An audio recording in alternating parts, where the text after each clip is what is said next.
Between 1968 and 1972, America launched 9 human missions to the moon, 6 of which successfully touched down, allowing 12 men to walk on the lunar surface. NASA's next chapter of lunar exploration, called Artemis, has the task of not just going to the moon to create a long-term human presence on and around it, but also to prepare for ever more complex human missions to Mars. In short, everything we must be able to do here, we must first do here.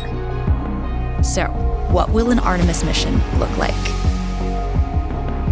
Everything is designed and tested with our most important element in mind, the astronauts. This is their deep space, human-rated spacecraft called Orion, built in 3 parts. The crew module, where up to 4 astronauts will live and work throughout the flight. The service module, with life support systems for the crew and its own engine and fuel reserves. And a launch abort system, with engines capable of pulling the crew module to safety during launch should anything go wrong. To accomplish the task of launching our crew and heavy payloads, NASA is building the Space Launch System, comprising of a cargo hold, an exploration upper stage, a massive core stage, and 2 extended solid rocket boosters. Altogether, this is the world's most powerful rocket, and it exceeds the legendary Saturn V of the Apollo era in numerous ways. Sitting on the launch pad, the entire rocket, fully fueled, weighs just over 6 million pounds, 5.2 million of which is just the fuel. Once ignited, there is no stopping what comes next. All 4 RS-25 engines and the 2 solid rocket boosters come to life, thundering our crew upwards. 2 minutes after ignition, the solid rocket boosters are spent and released. 8 minutes after launch, the core stage is depleted and separated. The upper stage fires briefly, placing Orion into a parking orbit around the Earth. Here, the crew reconfigure the spacecraft and check systems to confirm everything is ready for deep space travel. With a go from mission control, the crew reignite the exploration upper stage engines to leave Earth entirely. The exact timing of this maneuver is critical to reach a speed that can escape Earth's gravitational pull, but also put Orion on a course that will intersect the moon days later. Once this burn is complete, the upper stage of the SLS is jettisoned and the crew aboard Orion coast for several days toward all that awaits them at the moon. Approaching the moon, we see the fundamental differences between Artemis and Apollo.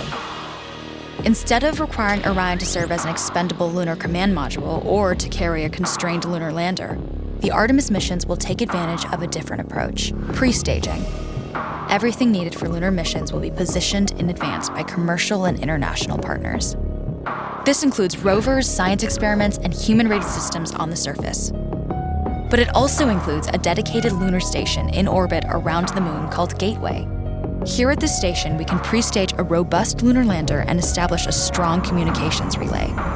Designed with open standards, the Gateway can be expanded as new missions and partnerships develop, allowing multiple human missions on the moon at the same time and enabling ongoing science to be conducted even between human missions.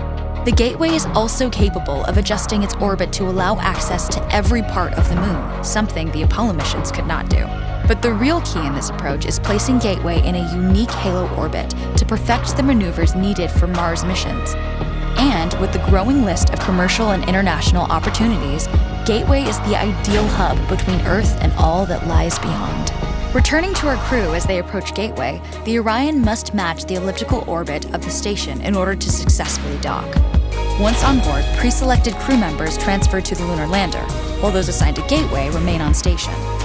The lunar lander system itself is built for 3 unique steps: descending from the halo orbit of Gateway down to a low lunar orbit, descending from low lunar orbit to the surface, and once the lunar mission is complete, launching from the surface of the moon and ascending all the way back to the orbiting Gateway.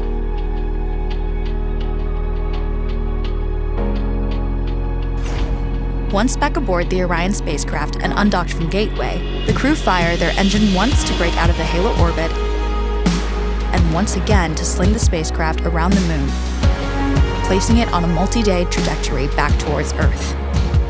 As they near the end of this journey, the service module is released, and the crew module is oriented heat shield first.